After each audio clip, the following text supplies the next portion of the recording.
बड़े अभागी लोग हैं जो दूसरे की चर्चा करते हैं। अरे भाई, हमें अपना सुधार करके हमसे कुछ नहीं बनता, हम पढ़े हैं, पर हम दूसरे की दोष दृष्टि करके दूसरे की निंदा करें, दूसरे की निंदा सुने, इससे हमारा कल्याण रुक जाएगा। ये बात मान लो। अगर कोई निंदा सुना रहा है तो जोर से बोलो राधा राधा राधा राधा राधा, कान में अंगुली डालो राधा, निकल गए। आप तो वर्णन ही मत करो। अगर दिखाई दे रहा है ये गलत कर रहा है तो प्रणाम करो मानसिक, हे प्रभु आप वृंदावन वासी हैं, मैं आपकी महिमा को नहीं समझ पा रहा हूं, मैं गलत देख रहा हूं, प्रभु मुझे क्षमा करना। मानसिक प्रणाम करे, कभी उसकी निंदा न करे। कभी कोई तुमसे पूछे कि उसका वो दोष करते हुए देखा क्या, नहीं, हमें बिल्कुल किसी की निंदा नहीं। कह रहे हैं प्रद्वेषम परमापराध। अगर वृंदावन वासी के प्रति द्वेष करके तो ये परम अपराध है, यहां शरीर छूटने पर भी कल्याण नहीं होगा। एक जन्म और लेना पड़ेगा, उस अपराध का मार्जन होगा, जो भी जैसे भी। फिर आगे की इतना बड़ा दंड काहे को भोगोगे, बेमतलब लेना न देना, अपने आप को जीवन बर्बाद कर लेना। इसके बाद रई रप्यधई और बहुत अपराध बन जाए, सब माफ हो जाएंगे वृंदावन वासी के। एक केवल बात है, वैष्णव अपराध ना करो। वैष्णव अपराध वृंदावन वासी के दोष दर्शन, दोष वर्णन, दोष श्रवण, इसका त्याग करते हुए यदि आप केवल पड़े रहते हो वृंदावन में, तो वृंदावन वास मात्र से आपको भगवत प्राप्ति हो जाएगी। 4 भजन के खम्भ हैं, धाम नाम रूप लीला। धाम मिल गया है, एक कोना पकड़ लो चद्दर का, पूरा चद्दर आ जाएगा। एक धाम निष्ठा रख लो, नाम भी चलने लगेगा। यहाँ फिरे स्वार्थ अपने भजन गए फिरे बा, रूप का भी दर्शन हो जाएगा, लीला चिंतन भी, लीला में प्रवेश भी हो जाएगा। शांत रहो। जिसने हम जैसे अनाधिकारी को बिना चाह के वृंदावन जैसा वास दुर्लभ बात दे दी, वो आगे की सब दुर्लभता हमें दे देगी। हमें चुप रहना है, शांत रहना है, किसी की निंदा स्तुति से अपने को बचाना है और श्री जी के होके पड़े रहना है। पूज्यपाद श्री सीताराम दास ओंकारनाथ जी महाराज, बड़ा सुंदर प्रसंग है। गुरु महिमा पर तो जैसे हृदय खोलकर, क्योंकि महान गुरु भक्त स्वयं है। महाराज जी आपने गुरु महिमा का वर्णन किया, गुरु पादुका का वर्णन किया, गुरु पादुका पूजन, गुरु पादुका धारण का प्रभाव बताया। अब जैसे हम अपने इष्ट की सेवा करते हैं तो पहले गुरु की सेवा करें या इष्ट की सेवा करें? बाबा बोले सीताराम दास जी महाराज, पहले गुरु की पूजा करके फिर इष्ट की पूजा शुरू करें। जो पूजन सामग्री है उसमें से 2 पुष्प उठाए, पहले गुरुदेव को अर्पित किए और साष्टांग प्रणाम किया और फिर इष्ट पूजा की। चंदन आदि जो अन्य सामग्री है वो गुरुदेव को प्रसन्नता होगी जब श्यामा श्याम को अर्पित करोगे। लेकिन पहली पूजा गुरुदेव की। जब हम पूजा करने के लिए बैठे तो पहले 2 पुष्प गुरुदेव के चरणों में अर्पित करके साष्टांग प्रणाम, फिर उनसे अनुमति लेकर के श्री जी की सेवा प्रारंभ करें। यदि पहले गुरु को प्रणाम और वंदना और पुष्प अर्पित नहीं किए तो गुरु पूजाम बिना देवी इष्ट पूजाम करोति यः मंत्रस्य तस्य तेजांसी हरते भैरव स्वयं। भगवान शिव कह रहे हैं, हे देवी, यदि गुरु पूजा ना करके सीधे इष्ट पूजा की जाए तो उसके मंत्र का कभी प्रकाश नहीं होगा उसमें। जो ऐसा पूजन करने वाला है तो गुरु मंत्र का प्रकाश नहीं होगा और जितनी पूजा करेगा उसका प्रभाव सब भैरव हरण कर लेगा। जो भैरव देव हैं वो अपहरण कर लेंगे, उस पूजा का प्रकाश नहीं हो पाएगा। गुरु पूजाम विनानाथ कोटि पुण्यम वृथाव्ययम अतः सर्वजने ख्यातम गुरुणा सिद्धि मापनुयात। गुरु पूजा के बिना करोड़ों प्रकार के पुण्य सब व्यर्थ हो जाते हैं। जो सिद्धि का कारण जानते हैं वो सबसे पहले गुरुदेव की पूजा करते हैं। जैसे आप तीर्थ अवगाहन करने गए तो सबसे पहले गुरु को प्रणाम करो, फिर उस तीर्थ को प्रणाम करके तीर्थ अवगाहन करो। पहले गुरु, हर समय हर क्रिया में, घर से निकलने पहले गुरुदेव को प्रणाम किया। यदि गुरु पूजा ना की जाए तो करोड़ों प्रकार के पुण्य सब व्यर्थ हो जाते हैं। प्रथम गुरु पूजा, गुरु प्रथम पूजा करने पर उसे सिद्धि लाभ होती है। यदा ददाति संतुष्टः प्रसन्नो वरदौ मनुम तदा भक्त्या धनः प्राण गुरुर यत्नेन तोषेत। जब वरदायक गुरुदेव की प्रसन्नता प्राप्त होती है, देखो जगह जगह पर भगवान श्री राम को देखा गया, मर्यादा पुरुषोत्तम है। गुरु ही प्रणाम मन ही मन कीन्हा। जब जा रहे हैं धनुष की तरफ तो प्रगट में प्रणाम करके आज्ञा लेकर जा रहे हैं, और जब वहां धनुष भंग करना है तो उठाकर पहले गुरु की तरफ देखा और गुरु ही प्रणाम मन ही मन कीन्हा, और फिर धनुष भंग कर एक एक कदम पर भगवान श्री राम गुरु की आज्ञा के अनुसार चलते हैं। हमारी हर चेष्टा गुरु को सम्मुख करके होनी चाहिए। जो अपने गुरुदेव को प्रसन्न कर लेता है, संतुष्ट कर लेता है, उसके गुरुदेव सर्व सिद्धि कारण प्राण बन जाते हैं। गुरुदेव प्राण हो गए, अब कौन सी सिद्धि बकाया रह गई।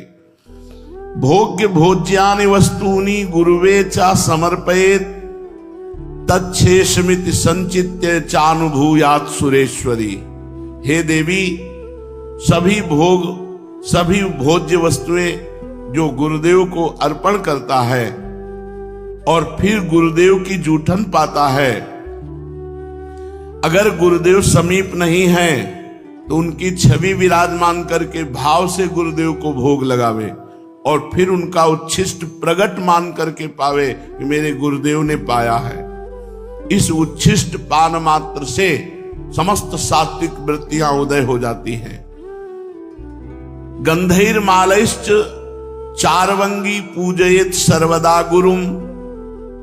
हे सुंदरांगी देवी, जो गंध से, माला से, अन्य वस्तुओं से गुरुदेव की पूजा करता है, अगर गुरुदेव प्रगट में नहीं मिलते हैं तो उनकी छवि विराजमान करके ठीक वैसे ही भाव से करो जैसे प्रगट में गुरुदेव की पूजा कर रहे हो। हे देवी, जो व्यक्ति अपने गुरुदेव की निष्कपट भाव से सेवा भक्ति करता है और उनका जूठन पाता है, महाप्रसाद, तो जितने तीर्थ आदि हैं, जितने व्रत आदि हैं, उसको कुछ करने की आवश्यकता नहीं। सब तीर्थों का फल, सब व्रतों का फल गुरु को पूजन करके, उनको भोग लगा के, उनका उच्छिष्ट पाने से प्राप्त हो जाता है।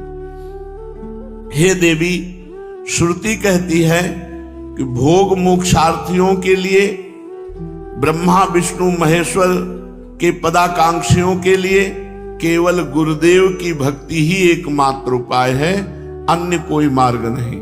गुरु भक्ति के द्वारा असाध्य साधना भी साधित हो जाती है। जो असाध्य साधना है वो भी साधित हो जाती है। जैसे बहुत बड़ा पहाड़ जैसा रुई का ढेर लगा हो तो एक दिया सलाई लगाते ही भस्म हो जाती है, ऐसे ही गुरु सेवक के महान पर्वत जैसे पाप भी क्षण में भस्म हो जाते हैं। जो शिष्य महात्मा गुरुदेव का सेवा, शुश्रूषा, आज्ञा उनके परायण रहता है, उसे अन्य कोई साधना नहीं करनी पड़ती। वो केवल गुरु सेवा कृपा कारणी बन जाती है और वो समस्त सिद्धियों का लाभ प्राप्त कर लेता है। उसके पाप क्षय हो जाते हैं, पुण्य राशि वर्धित होती है, सब काम उसके अलौकिक ढंग से होने लगते हैं। सब काम अलौकिक ढंग से होने लगते हैं, गुरु कृपा ही केवलम। हे देवेश, दुख मलिन पतित तभी तक रहता है जीव जब तक वो गुरुदेव की भक्ति नहीं करता है। यदि गुरुदेव संतुष्ट ना हो तो कितनी भी बड़ी साधना कर लो, ना तो ब्रह्मा सहयोग करेंगे, ना विष्णु सहयोग करेंगे, ना महेश्वर। तभी सेवक जी ने कहा, गुरु सेवा तज करहि जे बान, यह है अधर्म यह है सब हानि, कानि न रसिकन में रहे, गुरु गोविंद न भेद कराए, संतत सकल सुनो चित लाए, श्री हरिवंश प्रताप जस। गुरुदेव जिस पर संतुष्ट हो जाते हैं तो तीनों देव उस पर संतुष्ट हो जाते हैं, ब्रह्मा विष्णु महादेव, और संपूर्ण मुनि योगी सब संतुष्ट होकर उस पर अनुग्रह करते हैं जिस पर गुरुदेव प्रसन्न होते हैं। समस्त क्रियाओं की सिद्धि का मूल है गुरु प्रसन्नता। अतएव बुद्धिमान पुरुष को चाहिए कि सर्वप्रथम अपने गुरुदेव को प्रसन्न कर ले। बाबा एक एक सेवा का आप जब वर्णन करते हैं तो सुनकर के एक अपार आनंद हमारे हृदय में हो रहा है, एक नवीन उत्साह प्रकट हो रहा है। साथ ही मैं अच्छी तरह से समझ गया हूं कि गुरु सेवा करने से मुझ सरीखे श्रद्धा भक्तिहीन प्राणी को भी परम पद मिल जाएगा। हाँ, तवा दार्तिम भय शोको लोभ मोह भ्रमादया यावन नायाति शरणम श्रीम गुरुम भक्तवत्सलम। तभी तक पीड़ा, भय, शोक, रोग, लोभ, मोह, भ्रम ये साधना में विक्षेप डालते रहते हैं जब तक भक्तवत्सल श्री सद्गुरुदेव भगवान की शरण नहीं ग्रहण की जाती। अधिक क्या कहूं, यदि गुरुदेव संतुष्ट हो जाएं और कह दें कि जा तो मुक्त हो गया, तो इस बात को भगवान भी नहीं काट सकते। बस ये बात पकड़नी। तो कह रहे भगवान भी उस बात को नहीं काट सकते। यदि गुरु कह दे कि जा तो मुक्त हो गया, बस मान लेना चाहिए मैं तो मुक्त हो गया, मेरे गुरुदेव ने कह दिया।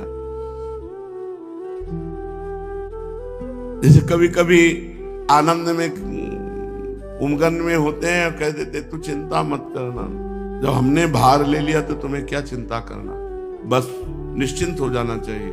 कि जब गुरुदेव ने कह दिया कि हमने भार ले लिया, तो जब उन्होंने ले लिया, पर जीव देहाभिमानी है, वो इसे विनोद समझ लेता है, इसे व्यर्थ बात को समझ लेता है। ये भला ऐसे इनके कह देने से मुक्त हो जाएंगे क्या। एक बार गुरु महिमा प्रदर्शित करने के लिए देवर्षि नारद जी बैकुंठ में गए। ये हमारे पिताश्री के गुरुदेव आते थे, श्री स्वामी शारदाश्रम सरस्वती जी महाराज, वो सुनाते थे, हम बच्चे थे तब सुने थे। तो बैकुंठ में गए, थोड़ी देर बैठे और हटे, विचरण के लिए चल पड़े। तो वहां भगवान के पार्षद जल छिड़क के पोछा लगा रहे थे। किसी कारण से फिर देवर्षि नारद वापस लौट आए, तो उन्होंने देखा जहां हम बैठे थे वहां जल छिड़क के पोछा लगाया जा रहा। तो भगवान से कहा, प्रभु आपका नाम लेते हैं, आपकी शरण में है, तो क्या हम अपवित्र हैं? भगवान ने कहा पार्षदों से पूछो। पार्षदों से पूछा तो पार्षदों ने कहा आपने आज तक गुरु नहीं बनाया, इसलिए आप महान भक्त तो हैं, लेकिन जहां आप बैठोगे तो निगुरा जहां बैठता है वो अपवित्र जगह हो जाती है। तो देवर्षि नारद जी ने भगवान से कहा कि आप ही हमें बताओ, हमारे तो गुरु आप ही हो, आप बताओ हम किसको गुरु वरण करें। तो कहा कल प्रातः काल आंख उठते ही जिस पर पहली दृष्टि पड़ जाए उसी गुरु बना लेना। प्रातः काल आंख खुली, जब बाहर निकले पथ में देखा तो बहंगी में दोनों तरफ जल भरे हुए कहार वो जा रहे। तो उन्होंने कहा कि तो कहार है, कोई भगत हो तो गुरु बनाए, तो कहार है, इनको क्या गुरु बनाना है। और पानी ढो करके दूसरों के घरों में ले जाता है, कोई संत महात्मा होते तो गुरु बनाते। भगवान के पास पुनः गए, भगवान ने कहा गुरु बनाया। उनका प्रभु तो कहार है, तो गुरु की जाति देखी? नहीं प्रभु, वो पानी दूसरों के घर में ले जाते, तो गुरु की क्रिया देखी? जाओ मैं तुम्हें शाप देता हूं, 84 लाख योनियों में भटको। देवर्षि नारद जी घबरा गए, कहा प्रभु अब कैसे मुक्ति हो सकती है, आपके श्रीमुख के वचन तो परम सत्य होते हैं। तो कहा अपने गुरुदेव से पूछो जाके, कहां मिलेंगे? जहां तुम्हें मिले थे, और वो स्वयं भगवान ही कहार बनकर गए चरणों में लौट गए, भगवान मुझे क्षमा करो, आप हमारे गुरुदेव हैं, मैंने आपको गुरुदेव रूप में वरण कर लिया, पर भगवान ने शाप दे दिया, ऐसी ऐसी बात थी। तो उन्होंने 84 ऐसे गोल गोल बना दिए जमीन पे और कहा ऊपर का कपड़ा उतार के लौट जाओ। बोले 84 लाख योनियों तुमने पार कर ली, अब तुम्हें 84 लाख योनियों में नहीं जाना पड़ेगा। नारद जी भगवान के पास गए, बोले प्रभु गुरुदेव ने ऐसा बोले, फिर संशय गुरुदेव के वाक्य पर, तुम 84 लाख योनियों से मुक्त हो गए क्योंकि गुरुदेव ने कह दिया। तो यहां शास्त्र में कह रहे कि यदि गुरुदेव भक्त वत्सल कह दे कि जा तुम मुक्त हो गया, तो विश्वास करो भगवान भी इस बात को नहीं काट सकते। यावत् चोपाधि पर्यंतम तावत् शुश्रूयेद गुरुम गुरुवत गुरु भार्याम तत्पुत्रेषु च वर्तनम। जब तक देह रहे तब तक गुरु की आज्ञा में, गुरु की सेवा में रहे। यदि गुरु आज्ञा करे तो गुरु पत्नी, गुरु पुत्र सबकी सेवा में, ऐसा पूर्व के भक्तजन करते रहे। महाभारत उठा लो, चाहे वेद उठा लो, सब जगह गुरु सेवा। क्योंकि उस समय गुरुजन जो रहते थे वो जंगलों में रहते थे, पर्णकुटी में रहते थे, पर उनकी गुरु पत्नी भी रहती थी, उनके पुत्र भी होते थे। तो यहाँ आज्ञा कर रहे हैं कि अगर गुरु आज्ञा करे तो गुरु पत्नी, गुरु पुत्र आदि की भी गुरु के समान ही सेवा करें। यश देवे पराभक्तिर यथा देवे तथा गुरो तस्सेते कथिता हरथा प्रकाशन्ते महात्मना। जिसकी परमेश्वर में जैसी भक्ति है उसी तरह गुरु में भी वैसी भक्ति होनी चाहिए, परमेश्वर के समान। श्वेतरोपनिषद में है, यश देवे पराभक्तिर यथा देवे तथा गुरु। जैसी भगवान में भक्ति है वैसी गुरुदेव के प्रति भगवत भाव होना चाहिए, तभी उसकी बुद्धि शुद्ध होगी और तभी शास्त्र के वाक्य ज्ञान उसके हृदय में प्रकाशित होंगे और गुरु का अनुभव उसके हृदय में स्थित हो जाएगा। शिष्य को समझना चाहिए कि गुरु ही हमारा सृष्टि करता है। हमारे अंदर जो भक्ति की सृष्टि होगी वो गुरुदेव ही करेंगे। गुरुदेव ही हमारे दोषों का विनाश करने वाले संहारकारी रुद्र है और गुरुदेव ही हमारे सद्गुणों का पालन करने वाले भगवान श्री हरि है। अर्थात सृजन, पालन और संहार तीनों कार्य हमारे गुरुदेव करते हैं। हमारे हृदय में दैवी संपदा का सृजन, भगवत भाव का सृजन और उसका पालन और दुर्गुण दुराचार का विनाश। गुरु संतोष मात्रेण तुष्टा शिव सर्वदेवता। यदि गुरु संतुष्ट हो गए तो त्रिभुवन के सारे देवता संतुष्ट हो गए। गुरु तुष्ट हो गए तो भगवान शिव प्रसन्न हो गए। गुरु रुष्ट हो गए तो भगवान त्रिलोचन रुद्र रूप होकर उसके साथ सद्गुणों का संहार कर देंगे। अगर गुरु रुष्ट है तो यह अधर्म यह सब हानि कानि नरस कन मेरा है। बड़ा भारी अधर्म हो गया, बड़ी भारी हानि हो गई। अब रसिकों की सभा में उसका कभी आदर नहीं हो सकता। गुरु तुष्टे शिवस्तुष्टो रुष्टे रुष्ट त्रिलोचना। अगर गुरु नाराज हो गए तो मानो त्रिलोचन रुद्र भगवान उसका सर्वनाश कर देंगे। गुरो पादरजो यस्तु सुधि मूर्धनि धारयेत सा तीर्थ कोटि फलम 10 गुणम लभेत। जो सुजान व्यक्ति अपने गुरुदेव की चरण रज को अपने मस्तक पर डालता है वो करोड़ों तीर्थों के अवगाहन का तत्काल फल प्राप्त कर लेता है और तीर्थों से 10 गुना लाभ उसे प्राप्त होता है। 10 गुणम लभेत फलम। शिष्य भक्त ने प्रश्न किया सीताराम दास जी से, मैं तो महामूर्ख हूं गुरुदेव, अपने गुरुदेव को अभी तक पहचान नहीं पाया, उन्हें मनुष्य ही समझ रहा था और तीर्थ तीर्थ भ्रमण किया। क्या गुरुदेव की चरण तल में सारे तीर्थ विराजमान हैं? इस बात को ना जाने कब मन में विश्वास दृढ़ होगा। हे देव और कृपा करके गुरु महिमा बताइए। सीताराम दास जी महाराज बोले, गुरो पादोदकम यस्तु नित्यम पिबति भक्तितः सार्ध त्रिकोटि तीर्थानाम फलम सा लभते ध्रुवम। जो मनुष्य भक्ति पूर्वक नित्य गुरु का चरणामृत पान करता है वो 3.5 करोड़ तीर्थों का सेवन का फल प्राप्त करता है।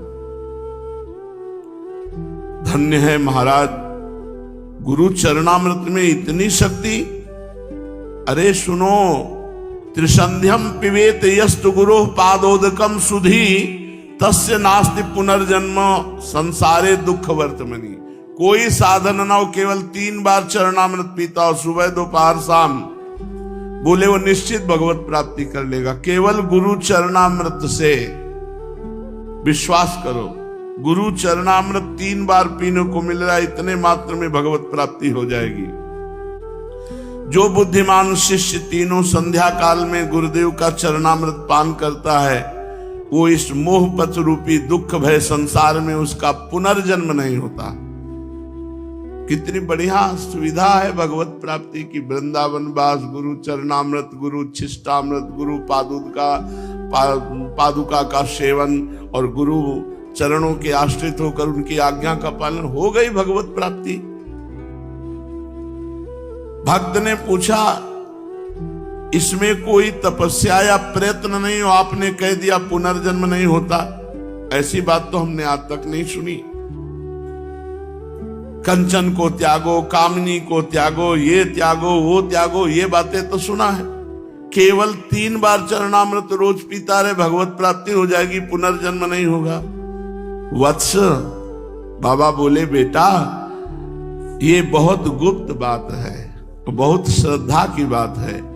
ब्रह्मा विष्णुश्च रुद्रश्च सर्वाश्च पितृ देवताः तिष्ठन्ति श्री गुरु पाद पद्मार्चिते शुभे जले। जो गुरु को चरण प्रक्षालन के लिए जल अर्पित किया गया और गुरु के चरण धोए गए और फिर चरणामृत पिया गया तो सारे पितरों का उद्धार हो जाता है। सर्वाश्च पितृ देवताः, तर्पण से उनको जो तृप्ति नहीं होती, गुरु चरणामृत से सारे पितरों का उद्धार हो जाता है। और गुरु पाद पद्म का जो जल है, चरणामृत है, पीने से ब्रह्मा विष्णु रुद्र सब देवता उसके अधीन हो जाते हैं। गुरो पादोदकम यस्तु नित्यम पिबेत मानुषः धर्मार्थ काम मोक्षा निधियो जायते च सः। जो मनुष्य नित्य गुरु का चरणामृत पान करता है वह धर्म अर्थ काम मोक्ष का स्वामी हो जाता है, अर्थात चारों पुरुषार्थ उसको प्राप्त हो जाते हैं। अपिवा विगलत पाद प्रक्षालन जलम यदि पिवेद अमृत भावेन यह सा देवी पुरम ब्रजेत। गुरु के चरण से स्पर्श किया हुआ जो चरणामृत है उसका जो पान करता है वो साक्षात भगवत धाम वासी हो जाता है। गुरु पादोदकम यस्तु शीर्षा धारयेन नरः सा सर्व तीर्थजम पुण्यम लभते नाम संशयः। जो व्यक्ति स्नान के समय गुरु चरणों का ध्यान करते हुए अपने मस्तक पर जल डाला तो सारे तीर्थों के स्नान का फल प्राप्त हो गया। विश्वास करो इन बातों पर। सर्व तीर्थावगाहा नाम फलम प्राप्नोति निश्चितम गुरु पादोदकम सम्यक संसारार्णवतारणम। जो गुरु चरणामृत अपने सर पर धारण करता है उसे समस्त तीर्थों के अवगाहन का फल निश्चित ही प्राप्त होता है, क्योंकि गुरु का चरणामृत सम्यक रूप से संसार सागर से उद्धार करने वाला है। अज्ञान मूल हरणम जन्म कर्म निवारणम ज्ञान वैराग्य सिद्ध्यर्थम गुरु पादोदकम पिबेत। जो रोज गुरुदेव का चरणामृत पीता है उसके जन्म मरण का चक्र खत्म हो जाता है, ज्ञान वैराग्य उसका सिद्ध हो जाता है। गुरु पादोदकम पेयम गुरुर उच्छिष्ट भोजनम गुरु मूर्ति सदा ध्यानम गुरु स्तोत्रम सदा जपेत। जो गुरुदेव की चरण पादुका का पूजन करता है, गुरु चरणों की चरणामृत का पान करता है और गुरु की जूठन पाता है और गुरु के अधीन रहता है, त्रिभुवन में उसके लिए कुछ दुर्लभ नहीं है। गुरु महिमा तो आपने निहाल कर दिया सुनाकर। पादुका का महत्व, सेवा, पूजा और चरणोदक का पान सुन लिया। अब शिष्य के लिए और ज्ञातव्य क्या है? बाबा बोले, बेटा वत्स, गुरोरन्नम महादेवी यस्तु भक्षणम आचरेत कोटि जन्मार्जितम पापो दक्षिणादेव नश्यति। ना स्नानम पाद शोचव्य न चवाचमनम चरेत प्राप्ति मात्रेण भोक्तव्यम नेवस्थानम विचारेत। महादेवी, जब मनुष्य को भगवान की कृपा का विशेष प्रभाव होता है तब गुरु की जूठन मिलती है, ऐसे नहीं मिल जाता कि बहुत तड़पना पड़ता है, बहुत व्याकुलता अंदर भगवान जब देखते हैं तब व्यवस्था बना देते हैं गुरु उच्छिष्ट की। गुरु चरण रज, गुरु चरणामृत, गुरु पादुका, गुरु उच्छिष्टामृत, ये सब गुरुदेव की कृपा से प्राप्त है। जो गुरुदेव को भोग लगता है उस अन्न का जो कण है वो जब मुख में जाता है तो तत्काल सारे पाप नष्ट हो जाते हैं। स्नान, पाद प्रक्षालन, आचमन, गुरुदेव का जो भी है, आचमन किया हुआ जूठा जल है, स्नान किया हुआ सर्वांग जल है। कितनी महिमा पूर्व के संत जानते हैं इन बातों को। और जब प्रसाद मिले तो प्राप्ति मात्रेण भोक्तव्यम नैव स्थानम विचारे।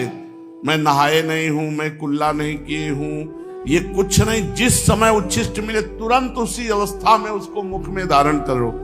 प्राप्ति मात्रेण भोक्तव्यम नैव स्थानम विचारे।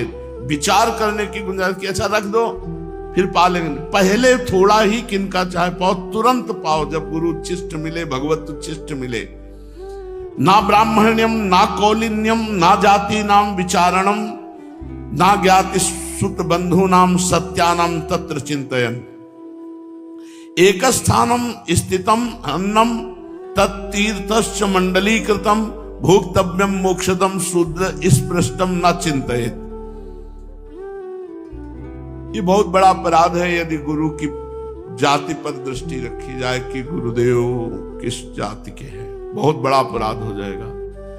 प्रायः जो ज्यादा अपने में देहाभिमानी जन जो जाति अभिमान करते हैं उनसे ही अपराध बन जाता है।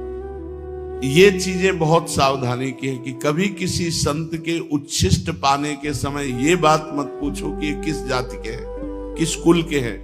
अब वो हरि स्वरूप हैं, उनका जूठन पाना हमारे लिए सौभाग्य होगा। ये नहीं सोचना कि जाति पक्ष कुल पक्ष ऐसा।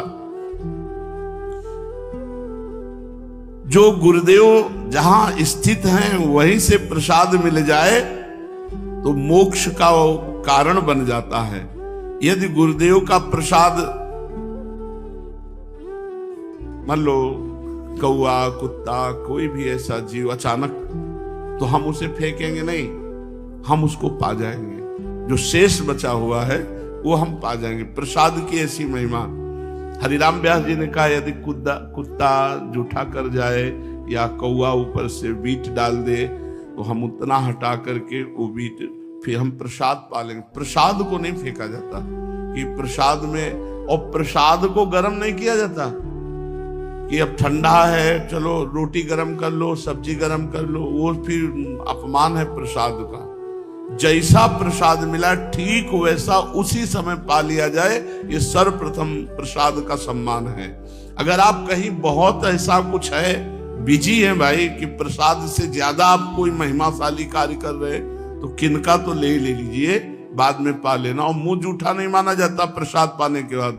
प्रसाद पाके तुरंत आप निज मंत्र जप सकते हैं। गुरु उच्छिष्ट और हरि प्रिया उच्छिष्ट पाने के बाद तुरंत उसमें जूठन नहीं माना जाता।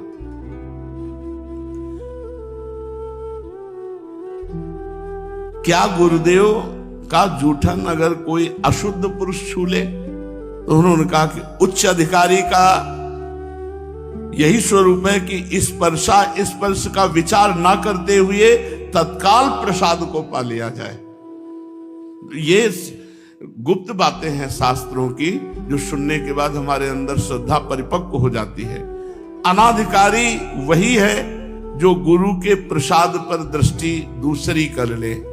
अरे अधिकारी वही है जैसा, मतलब गुरु अधिकार की तो बात सबको पचेगी भी नहीं। जो एक बार बाल कृष्ण दास जी के पावन चरित्र में जो उस समय के श्रोता हैं, उस मतलब पचेगी ही नहीं, किसी को नहीं पचेगी, छी ऐसे होगा, नहीं होगा।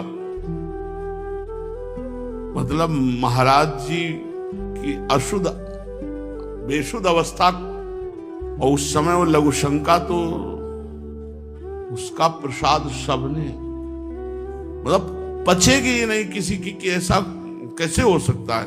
और बालकृष्ण दास जी के पावन चरित्र में लिखा हुआ है, उन सब देवी जी और जितना भी परिकर था सबने, और श्री कृष्णाकार वृत्ति में उनको होश नहीं है वैसा। गुरोर उच्छिष्टकम देवी भुक्ति मुक्ति प्रदम भवेत अवश्यम वैष्णव शिष्य भोक्तव्यम तद दिने दिने। हे देवी, गुरु का उच्छिष्ट जो प्राप्त करता है रोज, तो उसे भोग ऐश्वर्य भी प्राप्त होता है और मोक्ष भी प्राप्त होता है। वो अहोभाग्य है उसके जिस वैष्णव को अपने गुरुदेव का रोज उच्छिष्ट प्राप्त होता हो। गुरोर उच्छिष्टम च देवेशी तत्सुतोच्छिष्टमेव च भोजनीयम न संदेहो विकारश्चेत अधोगति। जो गुरु का उच्छिष्ट प्राप्त हुआ और उसमें क्या है, बोले निश्चित दुर्गति को प्राप्त होगा। तवोच्छिष्टम महादेवी ब्रह्मादीनाम सुदुर्लभम। ब्रह्मादि के लिए भी गुरुदेव का उच्छिष्ट दुर्लभ है। गुरु उच्छिष्टम तथा प्रोक्तम महापूतम परात्परम। जो गुरु का उच्छिष्ट पाता परम पूत अर्थात परम पवित्र हो जाता है। गुरु रुचिस्केर यस्तु सर्वागमन लेपेत। अब देखो एक बड़ी महिमा की बात कह रहे हैं। गुरु का उच्छिष्ट पड़ा है, जहां गुरु ने पाया है वहां का ऐसे सब लेके अपने शरीर पर जो लेप करता है, ऐसे गुरोर उच्छिष्ट केर्यस्तु सर्वागमन लेपेत वज्रोपि तस्य गात्राणि न भिन्नति कदाचन। कोई भी भूत प्रेत पिशाच यक्ष राक्षस तंत्र मंत्र मारण मोहन वशीकरण उच्चाटन कुछ भी उसके शरीर को प्रभावित नहीं कर सकता जो गुरु का उच्छिष्ट लेप करता है। जहां गुरु ने प्रसाद पाया वहां ऐसे हाथ से सब करके जूठन सहित पूरे शरीर पर लेप करता है। कोई मारण मोहन वशीकरण उच्चाटन भूत प्रेत पिशाच राक्षस ये स्पर्श नहीं। वज्रम वज्रोपि तस्य गात्राणि। जैसे वज्र का प्रहार कर दे तो नष्ट हो जाए, ऐसे ही जो भी उसके ऊपर तो वो खुद नष्ट हो जाएगा। उस शिष्य का कुछ नहीं बिगाड़ सकता। गुरु उच्छिष्टम अपन्नम यो भक्षेत भक्ति भावतः अन्नपूर्णा जगत धात्री तस्य ऐश्वर्य प्रयच्छति। जो गुरुदेव के उच्छिष्ट को बड़े भाव से पाता है तो अन्नपूर्णा मैया उस पर बड़ी कृपा करती है और सदैव भंडारा भरे रहती है। हे परमेश्वरी, यदि कभी प्रसाद भक्षण में भ्रम हो जाए और प्रसाद का अपमान कर दे तो करोड़ कल्प तक उसका उद्धार नहीं हो सकता। कदाचित परमेशान यदि तत्र भ्रमो भवेत न तस्य निष्कृति दृष्टा कल्प कोटि सतैरपि। न भक्षयेदि यस्तु मोहात् गुरोरुच्छिष्टकम प्रिये तस्य क्रुद्धात् भवेत त्वं विपित्तस्य पदे पदे। जो गुरु की अवहेलना करके उनके उच्छिष्ट का अनादर कर देता, कदम कदम पर विपत्तियां उसको घेर लेती हैं, उसको नष्ट कर देती है। गुरु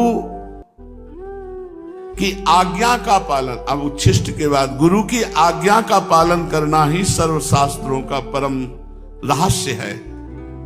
गुरु आज्ञा का कभी उल्लंघन न करे और न उनकी बात का कभी खंडन करके अपनी बुद्धि लगाकर उत्तर दे। दास की तरह दिन रात उनकी आज्ञा का पालन करे। न शृणुयात् गुरो वाक्यम शृणुयाद्वा परांगमुखा अहितम वा हितम वापि रौरवम नरकम ब्रजेत। जो गुरु की आज्ञा का उल्लंघन करके अपनी मनमानी आचरण करता है उसको रौरव नरक की प्राप्ति होती है। आज्ञा भंगम गुरुर्देवी या करोति सा मूढ़धि प्रयाति नरकम घोरम सूकरत्व मापनुयात। जो गुरु आज्ञा का उल्लंघन करता है वो सूकर कुकर योनि को प्राप्त होता है। वृथा धर्म, वृथा आश्चर्यम, वृथा दीक्षा, वृथा तपः। उसका तपस्या बेकार, उसकी दीक्षा बेकार, उसका आचरण बेकार, उसका धर्म बेकार, जो गुरु की आज्ञा का उल्लंघन कर देता है। निर्गतम यद गुरुर्वक्ता सर्वशास्त्रम तदुच्चेत, गुरु कार्ये स्वयं शक्तो ना परम पेर ये तेत्पे। गुरु के मुख कमल से जो शब्द निकला वही हमारे लिए शास्त्र है। गुरु का जो आदेश हुआ वही कार्य हमारे लिए धर्म है। गुरु की प्रेरणा ही हमारे लिए सब कुछ है। हम कुछ उसमें विचार नहीं करते। यदि गुरुदेव अन्यायपूर्ण आज्ञा करें तो बाबा शिष्य को बिना विचार किए उसका पालन कर लेना चाहिए। अपि तत्रम विरुद्धम वा गुरुणा कथ्यते यदि तत्समंतम भवेद वेद महारुद्र वचो यथा। ये शास्त्र सम्मत बात कह रहे, कोई मनगढ़ंत बात बाबा नहीं कह रहे। इसीलिए श्लोक भी लिखा हुआ है। अगर गुरु की आज्ञा का निर्विकार भाव से पालन कर रहा है शिष्य, गुरु जी ने क्या बोल दिया, विकार नहीं आना चाहिए, वैसे ही सहर्ष, तो वो गुरु कृपा का लाभ उसको प्राप्त होगा जो किसी साधना से नहीं प्राप्त होता। समर्थ गुरु रामदास जी महाराज के बहुत से शिष्य थे। शिष्य जहां बहुत होते तो ईर्ष्या भी हो जाती कि गुरुदेव उनको ज्यादा प्यार करते हैं, हमको नहीं प्यार करते। धीरे धीरे सब शिष्यों में कोई एक होता है जो पूर्ण प्राण समर्पित होता है। एक होता है, कोई बिरला ही होता है जो ऐसे, उन बिरलों में से हजारों थोड़ी होते हैं। तो ईर्ष्या बढ़नी शुरू हो गई जो उनकी शरीर सेवा में रहते थे कि क्या हम शिष्य नहीं, हमको कभी सेवा का आदेश नहीं होता, ऐसा वैसा, बड़ा प्यार करते हैं। तो समर्थ गुरु रामदास जी ने एक दिन लीला करी, टांग पे फोड़े का नाटक किया और भारी पट्टी बंधवा के कराहने लगे, बहुत दर्द है। अब सब शिष्य परिकर को बुला, बहुत दर्द है। वैद्य बुलाए, नहीं इसकी दवा तो हम जानते हैं, फोड़े का मुंह यहां है, अगर पूरा मवाद पी जाए कोई तो अभी हम ठीक हो जाएंगे। मवाद, लघु शंका लगी गुरुदेव, मवाद कौन गुरुदेव का पिएगा। धीरे धीरे सकिलने लगे, पीछे बातचीत करते हुए पीछे हटते। समर्थ गुरु की सब पे दृष्टि, केवल वही रह गए जो शरीर। सब शिष्यों को बुलवाया, फिर दोबारा किया, लघु शंका हो गई हो तो आ जाओ। बोले देखो ये पीने के लिए तैयार है। तो बोले पट्टी उठाई, बोले ये है मुंह फोड़े का। कहा गुरुदेव, और जो भी पिया तो बस पीते चले गए, इतना मीठा पीते चले गए पूरा। और जब पी चुके तो पूरी पट्टी हटाई और देखा तो गुठली और छिलका रस सब पी गए थे। आम था लंगड़ा आम लंगड़ा आम बांधे हुए थे। बोले गुरुदेव ऐसा तो रोज पिलाया करो तो आनंद हो जाए। अन्य सब शिष्य से कहा देखो इसको पता नहीं था कि ये मवाद है या आम है, आज्ञा पर पीने के लिए तैयार हुए। तुम लोग सब स्वार्थ बुद्धि वाले हो, इसलिए इसे अधिक प्रेम करते हैं। जब तक प्राण और धन, सकल समर्पण प्राण धन, तब तक वास्तविक शिष्यता नहीं आती। श्री शिवाजी समर्थ गुरु रामदास जी के प्रिय शिष्यों में है। जब ये शिष्य बनने के लिए गए तो इन्होंने कहा प्रभु मैं आपके चरणों का दास बनना चाहता हूं, शिष्य बनना चाहता हूं। तो उन्होंने कहा भले आ गए, हमारे पेट में दर्द था, शिष्य बाद में बन जाना, पहले दवा की व्यवस्था। उनका राजवैद्य बुलाते हैं भगवान। बोले नहीं मुझे दवा पता है, जंगल में जाओ जहां सिंघनी के बच्चे हों तो उस सिंघनी से दूध दूह के ले आओ, अगर हम थोड़ा दूध पी लें तो हमारा पेट जो दर्द हो रहा है वो ठीक हो जाएगा। कोई सैनिक नहीं होगा साथ तुम्हारे, कोई अस्त्र शस्त्र नहीं होगा, मतलब मरने के लिए भेज रहे। और बोले सोने का पात्र ले जाना, सिंघनी का दूध और पात्रों में टिकता नहीं, छेद करके बाहर कर देगा। सोने का पात्र लिया, अकेले गए जंगल में जहां सिंह शावक खेल रहे थे। तो सिंघनी को देखा, हाथ जोड़ा और कहा मुझे गुरुदेव की औषधि के लिए आपका दूध चाहिए। वो कोई गाय थोड़ी है जो इस सिंघनी ने देखा पुरुष मारी छलांग से, बीच में सिद्ध पुरुष समर्थ गुरु रामदास जी अपने तपोबल से उसको रोक दिया और कहा बेटा हो गया। मतलब शरीर का समर्पण, पूरा प्राण समर्पित हो तो सिंघनी खाई जाती अगर महाराज बीच में ना जाते। अब एक दिन झोली लेकर के गए, आवाज लगाई भिक्षाम दे, गुरुदेव पधारे। गुरुदेव का सब कुछ है, क्या दूं गुरुदेव को? तो पूरी कागजात में सब खजाना रानी अपना सब वैभव लिख के झोली में डाल दिया। उन्होंने बोला हाँ ठीक है, अब राज्य मेरा, तुम दास बन करके शासन करो और दीक्षा अब हम दे देंगे। सकल समर्पण प्राण धन, तभी सेवा गुरु की बनती है जब अपना केवल गुरु धन बच जाए। मेरे धन है गुरुदेव, ये बहुत मुश्किल बात है गुरु के प्रति ऐसा भाव आना।